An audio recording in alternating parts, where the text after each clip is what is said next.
Hello and welcome back to another video. Today I'm going to be going through my yearly favorites and just kind of reflecting upon this year and what I want to accomplish in the next year art-wise and stuff like that. And it's basically I'm just going to do the same thing that I did last year and yeah, I guess let's just jump into it. But first, I just need to say that this is actually the first time that I've painted a face. Because normally when I paint like landscapes and stuff because I struggle with creating like skin tones and like I don't have a lot of practice, like first of all with paints in general, but especially with like mixing colors and stuff, so that's always been really intimidating to me. But I really wanted to get into gouache paints and like watercolors and stuff like that, so that's why I tried out this painting. So of course it could have been a lot better, but again, this is my first time, painting a face, painting hair, so I'm trying not to be too hard on myself. And also, this is my first time recording with my camera, and I couldn't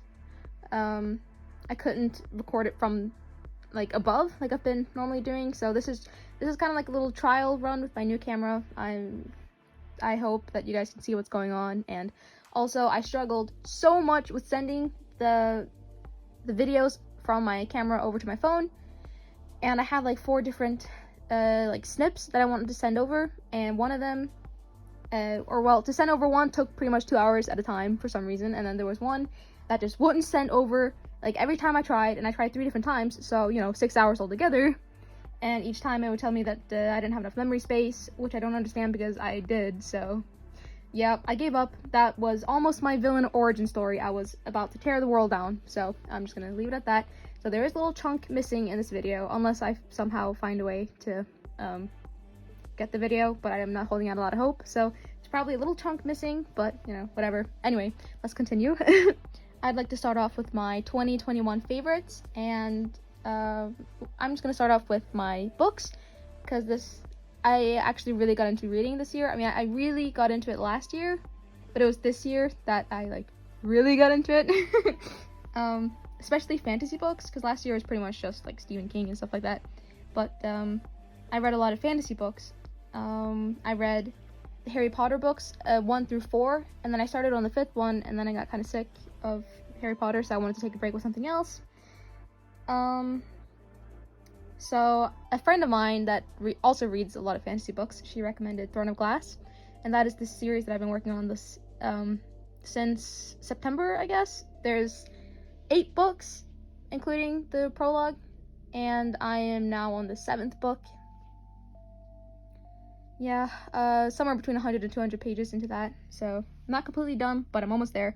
And I also read the 2nd and 3rd Hunger Games books this year, because I think I read the first one last year. So yeah, my 3rd favorite book of the year is the 4th Harry Potter book. 2nd place is Hunger Games, because I had never seen the movies, I never read the books until this year, and I enjoyed it a lot more than I thought I would. So yeah, 1st place is Throne of Glass, because this was my obsession throughout the entire year, especially I believe it's the 4th book, Queen of Shadows. That book was chef's kiss. It was so good. Like, I enjoyed all the books, but that one especially sticks out to me, probably because I caved in and read the 600 to 700 pages all within a week, and that was a week where I had school every single day and tons of schoolwork to do, and I also was pacing myself, and I was forcing myself to take breaks, and even then I still went crazy with the book and just read it all in 1 week. But yeah, really good. I also really liked Air of Fire. So yeah, if anyone here reads books, please, for the love of God, read Throne of Glass. It's so good. I love it.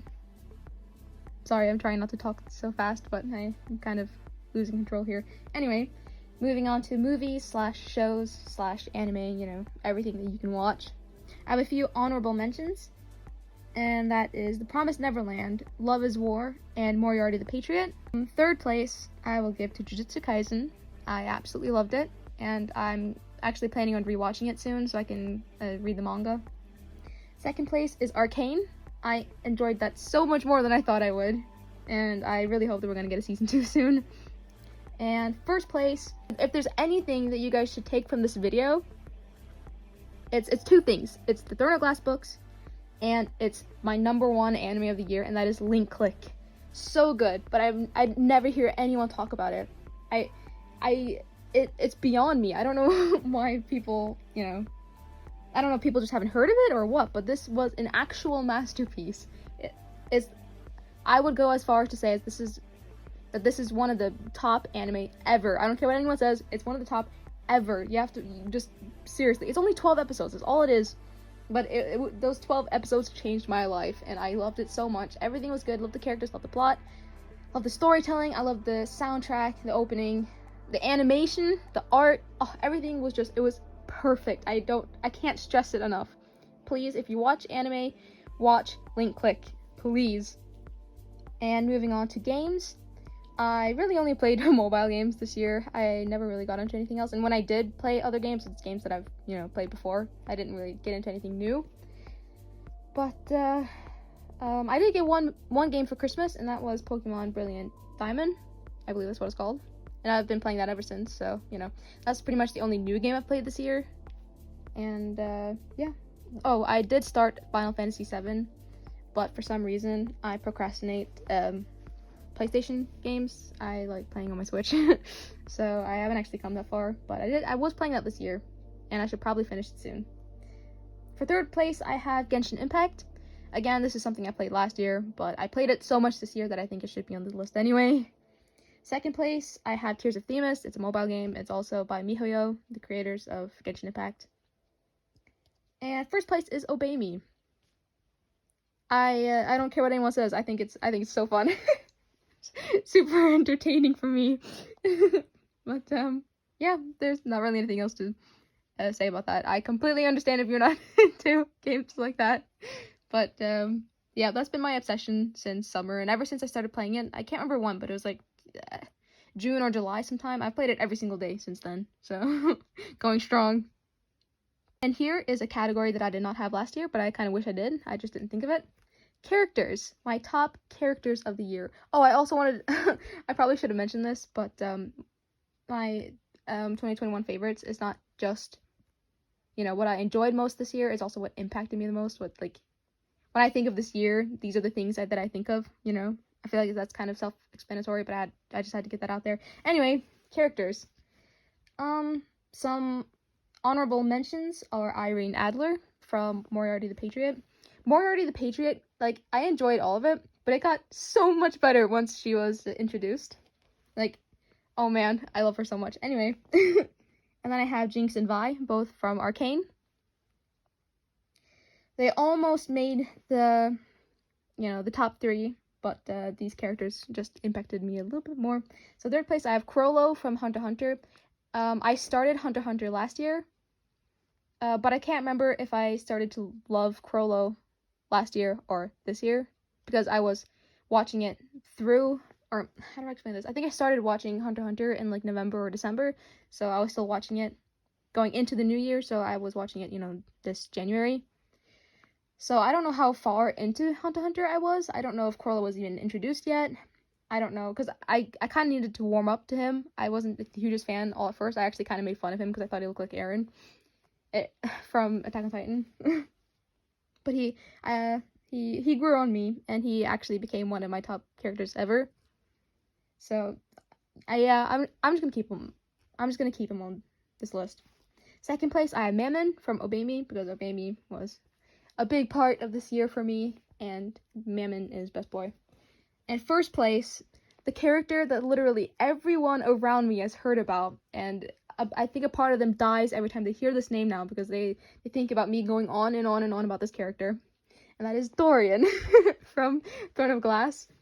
I don't even know if anyone here has read the book, but if you're kind of on the fence about it, read it for Dorian, okay? I love him so much. He's what got me through this year. And lastly, we have songs, and there was actually a ton of songs that I wanted to add, but I can't add them all. But yeah, some honorable mentions are The Way Down by The White Tie Affair, How It Ends by Civilane, I don't know, Give and Taken by Enhypen, A New Way to Hate by Wake Up Hate, Reckless by Lowborn. And then my top 3, for third place, I have The Gray by Icon for Hire. This is one of the songs that I listen to the most throughout the year. And then second place, I have The Beast Inside by My Enemies and I. And this is the song that I listen to on repeat while reading Throne of Glass because it fit. And number 1, the song that I listened to the absolute most this year, and will follow me into the next year and probably many years after that, is Where Butterflies Never Die by Broken Iris. Please listen to that song. But you gotta listen to the whole song, okay? So, reflecting upon this year, again, art-wise, well, this isn't art, but first of all, like I mentioned, I really got into reading, like, especially fantasy books. I actually got some more fantasy books for Christmas that I'll be reading next year once I finish Throne of Glass. So, yeah. Anyway, art-wise, I said in my last video that, my goal for 2021 was to draw more, like, backgrounds and more colorful drawings, you know, just put more effort into my drawings. I didn't want to rush drawings and draw them just to have something to post. I wanted to draw them and actually be happy while drawing them, but also afterwards. You know, I want to be happy with the outcome. And that is what I think I would say that I accomplished that this year. I was looking at my what's it called? Like my 2021 wrap, I guess, for my drawings, like a little compilation of my drawings or my favorite drawings from the year, and they're very colorful. I'm very happy with that. I actually went through with my goals, and I have a lot more backgrounds. I really got into digital art, so a lot of Procreate drawings, especially through my Genshin Impact portrait series. I got a lot of practice through that because I always had a background. So yeah, I'm pretty proud of myself for that. And I also dabbled a lot with like different styles and different types of art. Like again, I did a lot more digital art, which was something that was always really intimidating to me. And I also painted a lot more this year, not like acrylic paints. I don't even think I touched my acrylic paints this entire year. But I was really getting into like gouache and like more watercolory things. So yeah, finally trying to overcome my fear of paint. And yeah, I also pushed myself a lot with Inktober. I posted a lot more than I think I ever have for Inktober. And each Inktober drawing I did into a reel on Instagram, because Instagram is trying to be more like TikTok, and it's reels that they favor. So my normal posts don't do very well, while my reels are the ones that actually, you know, that Instagram pushes, sadly. But, you know, I have a little bit of experience with reels now. I know what works and doesn't work, so I guess I can try to bring that with me into the new year, and at least maybe for my digital arts, maybe at least for my digital drawings, since I don't record them and make YouTube videos out of them, I can at least try to make some kind of like fun reel out of it, so, you know, at least Instagram will be happy. But yeah, I'm very pleased with my art this year. I feel like I've learned a lot, and I've really stepped outside of my comfort zone, and yeah, that's me reflecting upon 2021. So into 2022, I would like to draw even more backgrounds, and I would really like to get better at painting, like gouache, watercolors, acrylics, all of it. I want to paint more, and I just want to do something different. I want to learn to draw more than just people, and if I'm going to draw people, then I want to draw it in different styles, like try something maybe even more realistic, not realistic, but like semi-realistic, not quite anime, but also dabble with like more of a cartoony style. Like, I don't know, I just want to do something different. I'm getting kind of sick of drawing the same old all the time. I would love to make more original art, not just fan art. Yeah, maybe learn to draw something completely different, like actually practice and get better at landscapes, or I don't know, animals, you know, just something different than what I'm used to. So yeah, those are my 2022 goals. I feel like I've rambled on for long enough, so I hope that you guys enjoyed this video, and I hope that you guys had a really nice year, and I wish you guys a happy 2022. See you guys next Sunday, hopefully.